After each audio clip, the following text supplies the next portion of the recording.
You are at a party or a family dinner or surrounded by colleagues in a room full of noise and laughter.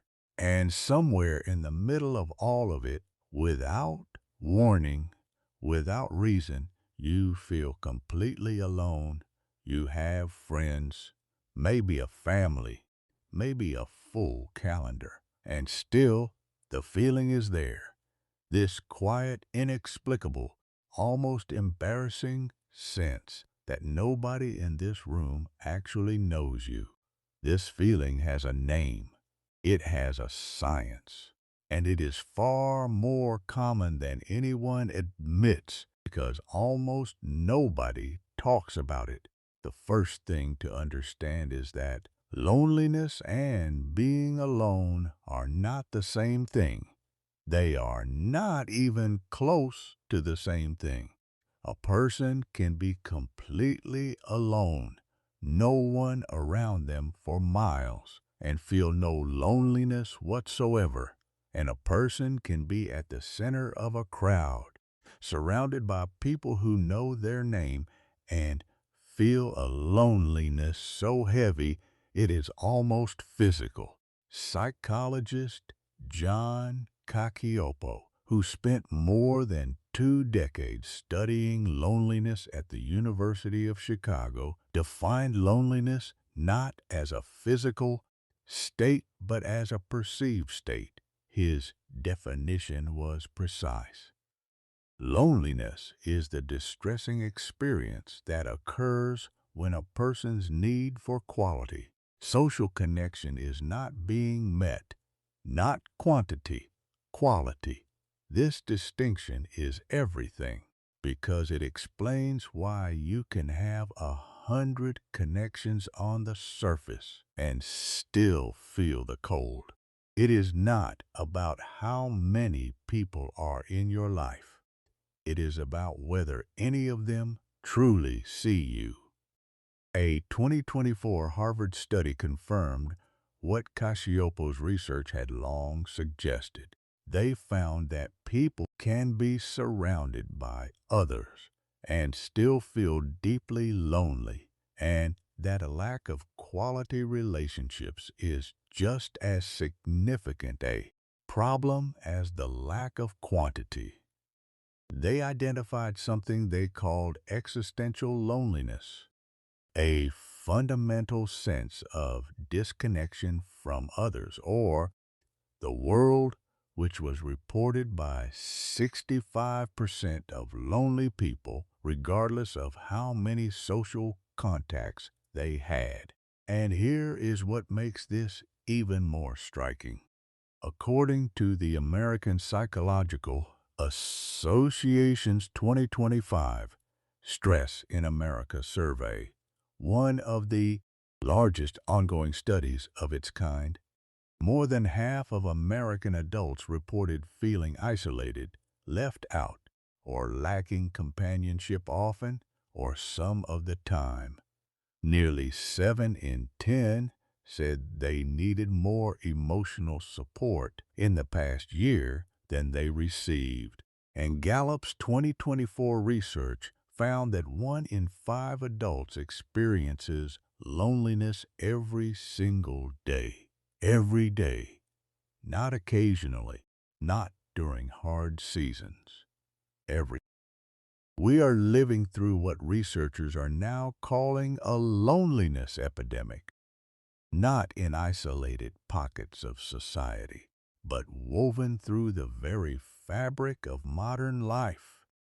Here is something that may surprise you. Loneliness is not just an emotion. It is a physical experience, registered in the body the same way physical pain is registered. This is not metaphor. This is neuroscience. John Cacioppo's neuroimaging research demonstrated that the human brain processes social rejection and social exclusion using the same neural pathways as physical pain. When you feel left out, overlooked, or unseen, your brain responds with the same signals it sends when your body is physically hurt. This is why loneliness does not feel like sadness. It feels like an ache, because biologically it is one. But Cacioppo's research went further. He and his colleagues found that chronic loneliness that persists over time triggers the body's threat response system, the same system that activates when you are in physical danger. Chronically lonely people show elevated levels of cortisol, the stress hormone. They show increased inflammation markers. Their cardiovascular systems operate under measurably higher levels of strain. The body treats sustained loneliness as a survival threat because evolutionarily it was one. Being separated from the group for most of human history meant death.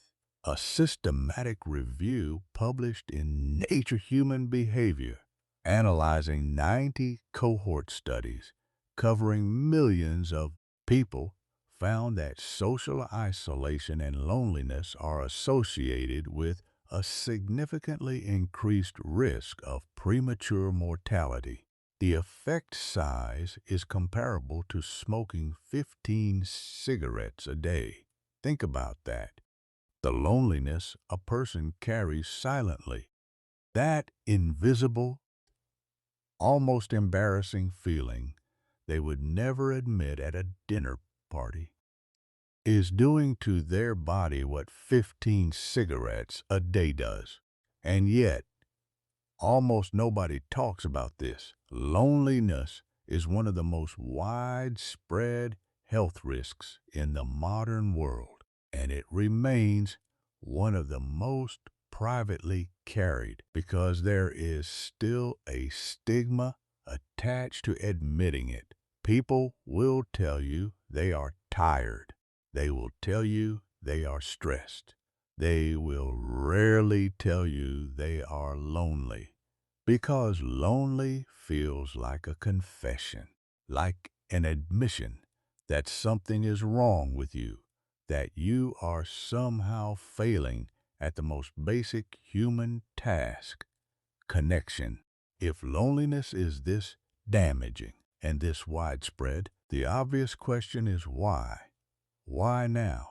Why, in an era of more communication tools than any generation in history, are we lonelier than ever before? The answer is not simple, but research points to several interlocking forces that modern life has assembled almost perfectly to manufacture disconnection while pretending to offer connection. The first force is what researchers call the quantification of connection. So, social media did not create loneliness, but it fundamentally changed how we measure connection. And in doing so, it changed what we pursue. Before digital networks, you knew whether you felt connected to someone through direct experience, time spent, conversations had, presence felt. Now we have numbers, followers, likes, views, reactions, and research consistently shows that chasing quantified connection, more contacts, more followers, more surface interactions, does not reduce loneliness. In many cases, it deepens it because the brain does not experience a like the way it experiences being truly heard. The second force is the performance of well-being. We live in a social environment where the dominant expectation is that you are doing well, that life is manageable, that you are okay. The curated nature of social presentation, online and offline, creates what psychologists call pluralistic ignorance around suffering. Everyone privately struggles. Everyone publicly performs. And in the gap between those two realities, in the silence between what people feel and what they show, loneliness grows. Because when you look around and everyone appears fine, your own not fineness feels like a personal failure rather than a shared human experience. The third force, and perhaps the most counterintuitive, is busyness. Modern culture treats busyness as a virtue. A full schedule is a sign of importance, productivity, success. But research on loneliness consistently finds that busyness is one of its most effective disguises.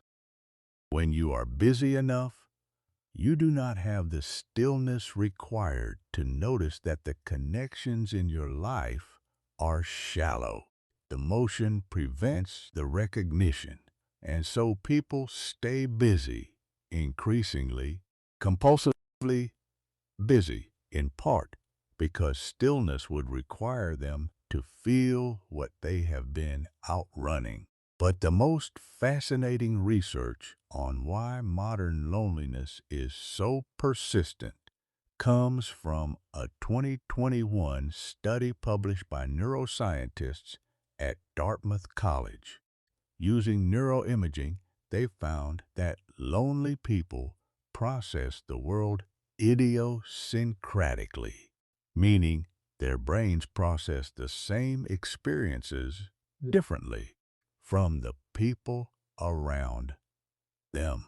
The researchers concluded that being surrounded predominantly by people who see the world differently from yourself, even people you consider friends, is a significant risk factor for loneliness. Not because those relationships are bad, but because there is a particular kind of loneliness that comes from being genuinely understood by no one around you, from processing life at a frequency nobody nearby is receiving. You can care for people deeply. They can care for you. And still, you are translating everything. Still, the world you experience inside and the world reflected back to you do not quite match. And in that mismatch, silent and invisible, lives one of the loneliest experiences a person can have. Researchers have identified that loneliness is not a single experience. It comes in distinct forms, and understanding which form you are carrying matters because the source determines what can actually address it. The first type is intimate loneliness, the absence of a close, confiding relationship. Someone you can say the true thing to. Someone in front of whom you do not have to perform or manage or edit yourself. This is the loneliness people most often recognize and name. The loneliness of not having someone who really knows you.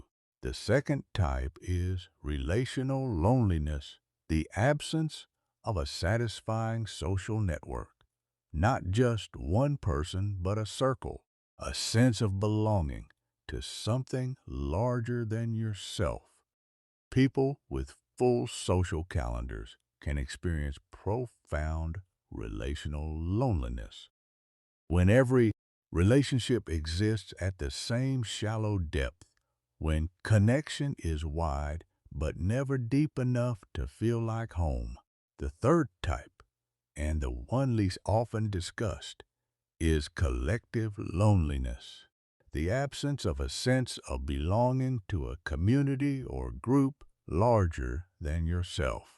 A purpose, a place, an identity that connects you to something beyond your personal relationships. Researchers at Harvard found that 57% of lonely people said they were unable to share their true selves with others, and a significant portion reported what they described as a fundamental sense of disconnection from the world itself, not just from people, from everything. What makes this framework practically important is this. The same activity will address one type of loneliness while doing nothing for another. Meeting new people addresses relational loneliness. It does nothing for intimate loneliness, which requires depth, not breadth. Joining a community addresses collective loneliness. It does nothing for intimate loneliness, which cannot be resolved at group scale.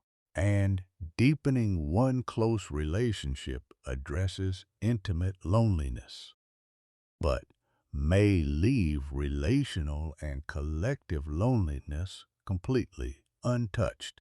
People spend years applying the wrong solution to the wrong type of loneliness and then conclude that nothing works, when what was actually missing was the right diagnosis. So, if busyness does not fix it, if more contacts do not fix it, if being surrounded by people does not fix it, what does the research actually say works? The answer is less comfortable than most people want, because it requires something that modern life has made increasingly rare and increasingly difficult.